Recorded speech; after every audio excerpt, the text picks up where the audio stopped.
सबसे पहले बात करेंगे, मुल्क में इंटरनेट की रफ्तार इंतहाई सुस्त है। डिजिटल मैशियत की बका खतरे में पड़ गई। ऑनलाइन और इंटरनेट पर इन्हिसार करने वाले कारोबारी अफराद शदीद मुतासर है। मुल्क में सोशल मीडिया की रफ्तार भी कम हो गई। व्हाट्सएप और दीगर प्लेटफॉर्म्स पर भी सुस्त हैं। इंटरनेट सर्विस में बदतरीन खलल पाया गया है। मोबाइल डाटा के बाद वाईफाई से भी डाटा शेयरिंग रुक गई, जबकि मुल्क में एक माह से इंटरनेट सर्विसेज मुतासिर हैं। PTA का इस हवाले से इजहार लाइल्मी सेनेटर पलवा शाह खान की ज़ेर सदारत सेनेट की कायमा कमेटी बराए इंफॉर्मेशन टेक्नोलॉजी का इजलास हुआ। अरकान कमेटी ने internet social media apps down होने का मामला उठा दिया। कमेटी की 2 हफ्तों में इंटरनेट और सोशल मीडिया का मसला हल करने की हिदायत। मुल्क भर में इंटरनेट की बंदिश लाहौर हाई कोर्ट में चैलेंज कर दी गई है। दरख्वास्त समाअत के लिए मुकर्रर, जबकि जस्टिस शकील अहमद कल समाअत करेंगे। दरख्वास्त में वफाकी हुकूमत, PTA समेत दीगर फरीक मुल्क में गैर किसी नोटिस और वजह बताए इंटरनेट और सोशल मीडिया एप्स बंद की गई हैं। ये मौक़िफ़ अपनाया गया। इंटरनेट की बंदिश की वजह से कारोबार हत्ता के हर शोबा हर जिंदगी मुतासर हो रही है। इंटरनेट बंद करना बुनियादी हुकूक की भी खिलाफ वर्जी है। वफाकी हुकूमत का इंटरनेट बंद करने का फैसला कदम करार दिया जाए, ये इस्तदा की गई है। मुल्क में इंटरनेट को मुकम्मल और फौरी बहाल करने के अहकाम जारी किए जाए।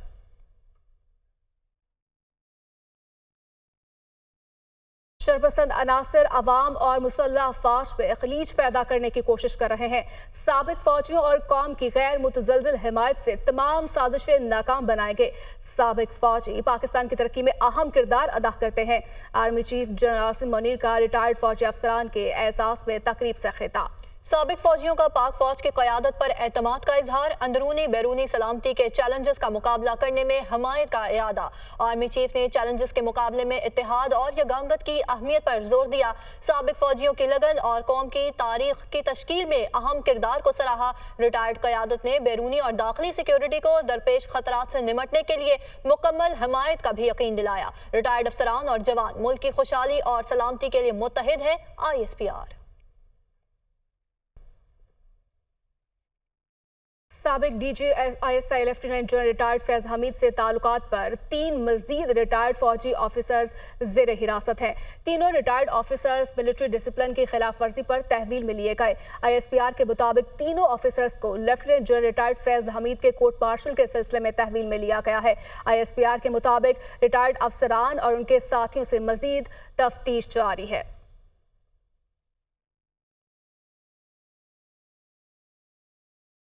बानी पिटाई के लिए सहूलतकारी का इल्जाम मजीद 2 अफराद को हिरासत में ले लिया गया है।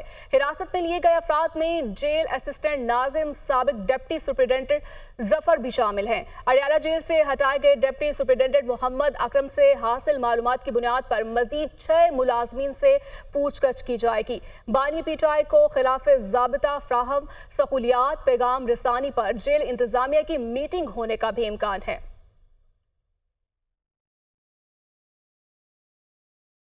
बानी PTI ने सहाफ़ियों से गैर रस्मी गुफ्तगू में कहा है कि lieutenant general retired Faiz Hamid के मामले से कोई लेना देना नहीं है। फौज फैज हमीद से तफ्तीश कर रही है, यह उनका अंदरूनी मामला है, मुझे इससे क्या। फैज हमीद का एहतसाब कर रहे हैं, अच्छी बात है, लेकिन फिर सबका एहतसाब करें। IB की रिपोर्ट्स थी कि स्पीकर पंजाब असम्बली मलिक अहमद खान हर वक्त जनरल बाजवा के पास बैठे रहते थे। Lieutenant general retired Faiz Hamid हमारा असासा थे, जिसे ज़ाया कर दिया गया।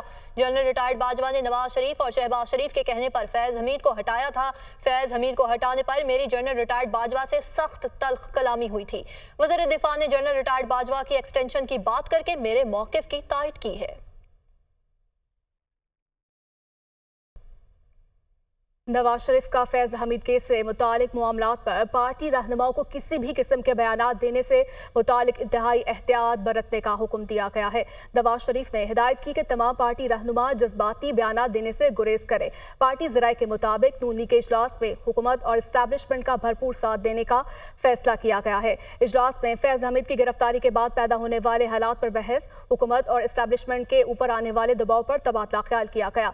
जजेस की मुद्दत मुलाजमत बढ़ाने से मुतालिक मुजव्वज़ा आईनी तरमीम पर भी आईनी और कानूनी टीम की रिपोर्ट पर गुफ्तगू की गई। अमन अमान के क़याम के लिए इस्लामाबाद और पंजाब में जलसे, जुलूसों और मुजाहिरों पर पाबंदी लगाने की तजवीज़ पर गौर किया गया है। तो वहीं शहबाज शरीफ ने सियासी अदलिया के बहरान के खात्मे के लिए पार्लियामेंट के किरदार पर ब्रीफ किया।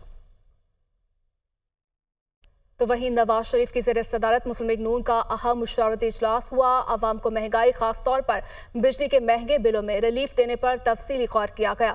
महंगे बिजली के बिल अवाम के लिए नाकाबिले बर्दाश्त हैं। नवाज शरीफ की जानिब से ऐसा कहा गया, ये हमारी सलाहियतों का इम्तिहान है, मुश्किल हालात में भी अवाम को रिलीफ कैसे देना है। वज़ीर-ए-आज़म शहबाज शरीफ ने पार्टी सदर को कौमी मुआशी एजेंडे के खदोखाल से आगाह किया। मुल्क के तमाम मसाइल के हल के लिए जामिया मुआशी एजेंडा तैयार कर लिया है।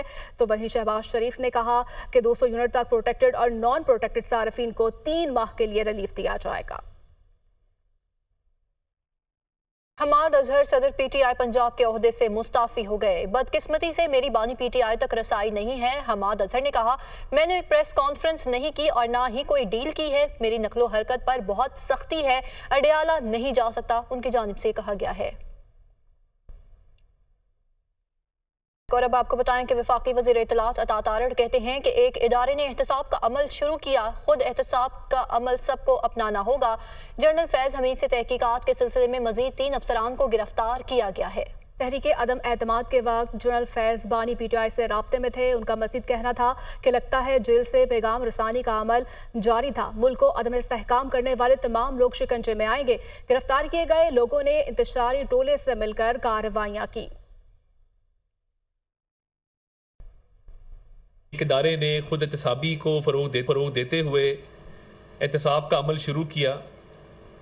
इस एहतसाब के अमल को हम खुशाइन समझते हैं। 3 मज़ीद अफसरान जो हैं वो हुए हैं, उससे ये साबित होता है कि जो जनरल फैज़ हमीद को तहवील में लिया गया था, ये उनसे तहकीकात के नतीजे में इन अफसरान को जो है वो गिरफ़्तार किया गया है। तहरीक अदम एतमाद लाई गई तो उस दौरान भी जनरल फैज़ और उनके साथी बानी चेयरमैन पीटीआई से राब्ते में थे और वो सियासी जोड़ तोड़ में भरपूर अपना हिस्सा ले रहे थे। फिर अभी जो नोटिस में आया कि एक जेल के अफसर को भी तहवील में लिया गया, तो ये पैगाम रसानी का सिलसिला, एक पैगाम आ रहा है, एक जा रहा है, और उसके मुताबिक जो है वो बानी चेयरमैन पीटीआई इन लोगों से राब्ते के तहत इस मुल्क को डिस्टेबलाइज करने की कोशिश कर रहे हैं। ये तमाम वो लोग हैं जिन्होंने एक इंतशारी टोले के साथ, इंतशारी टोले के कहने पर इंतशारी टोले के साथ मिल के इस मुल्क को नुकसान पहुँचाया, और ये बड़ी ग्लेरिंग एविडेंसेस हैं जिस बुनियाद पे ये तमाम एक्शन किया गया।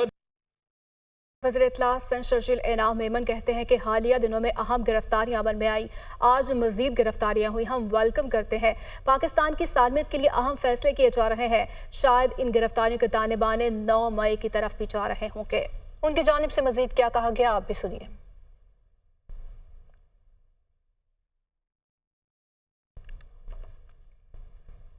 गोल्ड मेडलिस्ट अरशद नदीम के एजाज में army chief general Syed Asim Munir Nishan Imtiaz military की तरफ से GHQ में कल खुसूसी तकरीब का इनेकाद, जबकि गोल्ड मेडलिस्ट अरशद नदीम और अहल खाना के एजाज में खुसूसी तकरीब कल जनरल हेडक्वार्टर रावलपिंडी में होगी।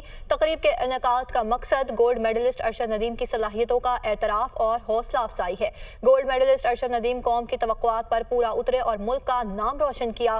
गोल्ड मेडलिस्ट अरशद नदीम खेलों की दुनिया में पाकिस्तान की नौजवान नस्ल के लिए मशअले राह साबित होंगे। गोल्ड मेडलिस्ट अरशद नदीम के एजाज में army chief general Syed Asim Munir की तरफ से खुसूसी तकरीब, अरशद नदीम और अहल खाना के एजाज में खुसूसी तकरीब कल जनरल हेडक्वार्टर्स रावलपिंडी में होगी। तकरीब के इनेकाद का मकसद गोल्ड मेडलिस्ट अरशद नदीम की सलाहियतों का एतराफ़ और हौसला अफजाई है।